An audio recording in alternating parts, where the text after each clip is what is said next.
So, while I was on a video making day, I thought I'd do one about whirling disease. Now, as most fishermen would probably know, whirling disease is a disease that trout and salmon get. And people have been talking lately about has it became a problem, or has it become a problem in the tropical fish community through people feeding their fish wild caught endlers, guppies, and feeding certain worms to their fish. And why I was interested in this is because a few months ago, one of my endlers, my wild caught endlers, started acting funny in the tank. He was whirling round and round and round and round, and he couldn't stop. And when I moved him to a tank with no flow, he calmed down a little bit, but it was still happening. So I did have to put him out of his misery because he did have a bent spine, and I thought that that might be a big part of the problem. And I really thought that he had a swimming bladder problem. Anyway, a week later I had the same problem with another one of my wild caught fish. So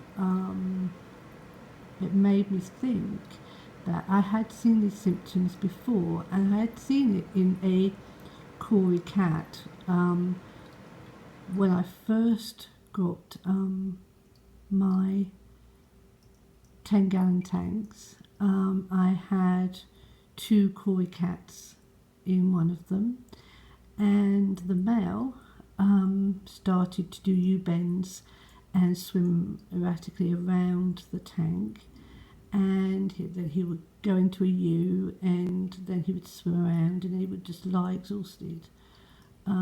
I was very concerned about him because at the time I had freshwater crabs in the tank, and any fish that shows any sign of illness, crabs will go after, but they did ignore him. And me and my husband were trying to decide what to do with him.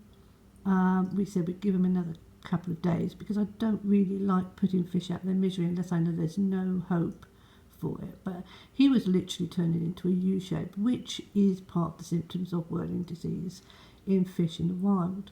So I kept him for 8 days, and literally on the 8th day he landed near a algae wafer. He started to eat it, and literally within a day or so he was up and fine again. And I still own him,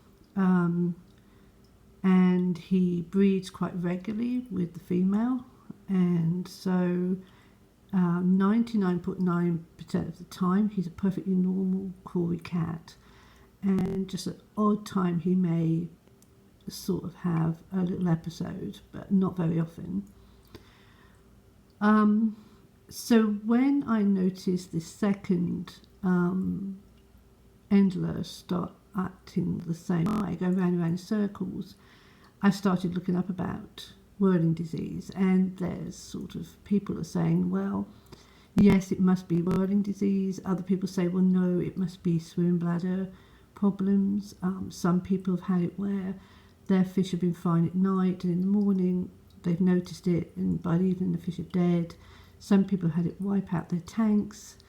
And so I thought, well, if I'm suspicious at all that any of my wild caught fish have brought a disease to my tank, I better look it up. I've come to the conclusion that rather it being a wild fish disease brought to the tank by a parasite, I'm more inclined to think it's something to do with the swimming bladder.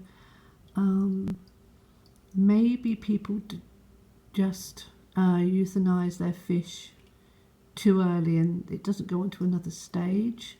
A lot of the fish that get whirling disease in tropical fish tanks end up on their noses, going round and round circles.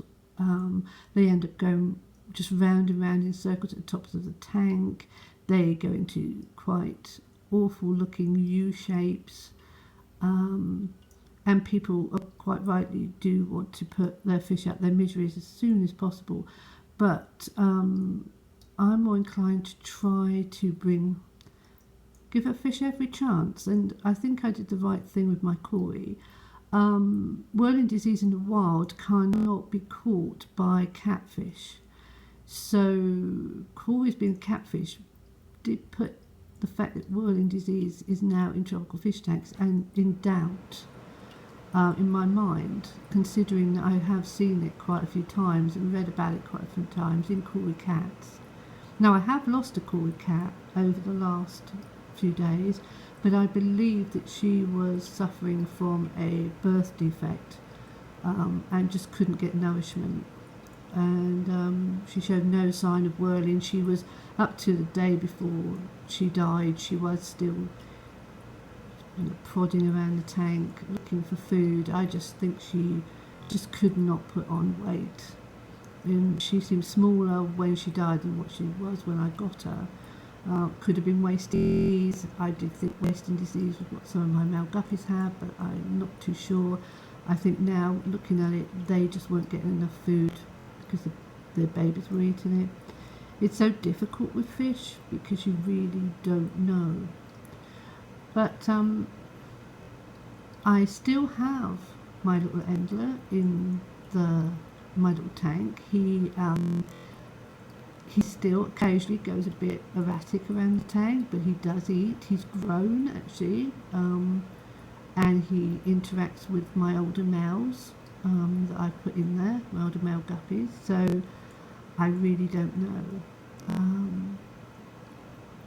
I'm quite happy to keep him alive while he's eating, and while he seems to be swimming and interacting. So I don't know what in-tank whirling disease is. It's been quite interesting because I did download a scientific paper about it going into tropical fish tanks over the last 6 years, I think. And it's quite interesting read if you don't mind the boring long words. But by reading all that and looking at my own fish that I thought had it, it seems to be devastating to a tank, which I haven't found. Fish supposed to die in days, but as I said, I've had 3 fish that seem to show these symptoms, and I'm more inclined to think it's some kind of swimming bladder problem that either goes on to give the fish some kind of brain damage. I'm really not sure, but I just thought it was interesting.